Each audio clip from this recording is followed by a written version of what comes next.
स्वर्ग से गिरती हुई गंगा का वेग इतना भयानक होगा कि पृथ्वी उसे सहन नहीं कर पाएगी और पाताल में धंस जाएगी। मैं पहुंच चुका हूं यहाँ गंगोत्री धाम में।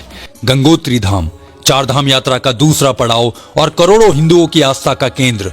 लेकिन क्या आप जानते हैं कि माँ गंगा पृथ्वी पर कैसे आई? पौराणिक कथाओं के अनुसार सूर्यवंशी राजा सगर ने एक विशाल अश्वमेघ यज्ञ का आयोजन किया था, लेकिन यज्ञ का घोड़ा अचानक गायब हो गया।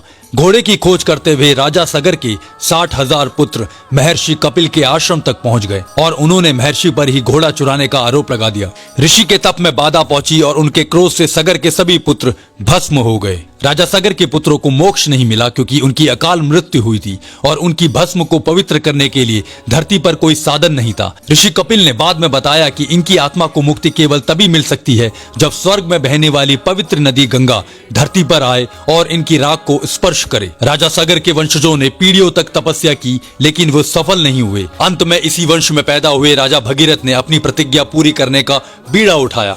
राजा भगीरथ अपना राजपाट छोड़कर हिमालय के जंगलों में चले गए और उन्होंने वर्षों तक केवल हवा और पानी पर रहकर ब्रह्मा जी की कड़े शब्दों में तपस्या की। उनकी तपस्या से प्रसन्न होकर ब्रह्मा जी प्रकट हुए और उन्होंने गंगा को धरती पर भेजने का वरदान दे दिया। लेकिन ब्रह्मा जी ने एक गंभीर चेतावनी दी, भगीरथ, स्वर्ग से गिरती हुई गंगा का वेग इतना भयानक होगा कि पृथ्वी उसे सहन नहीं कर पाएगी और पाताल में धंस जाएगी। इस वेग को संभालने की शक्ति केवल महादेव के पास है। अब भगीरथ ने भगवान शिव को प्रसन्न करने के लिए घोर तपस्या शुरू की।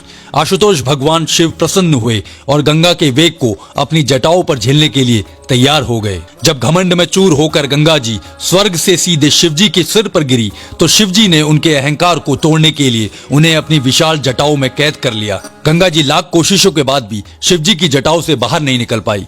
भगीरथ ने फिर से शिवजी से प्रार्थना की, तब भगवान शिव ने अपनी जटाओं से एक छोटी सी धारा को मुक्त किया। जिस स्थान पर गंगा जी का पहला स्पर्श धरती से हुआ वही पावन स्थान गंगोत्री कहलाया। यही कारण है कि माँ गंगा को भगीरथी भी कहा जाता है, क्योंकि उन्हें पृथ्वी पर लाने का श्रेय राजा भगीरथ को जाता है। हिमालय से निकलकर हजारों किलोमीटर तक का सफर तय करने वाली माँ गंगा आज भी करोड़ों लोगों की आस्था का आधार है।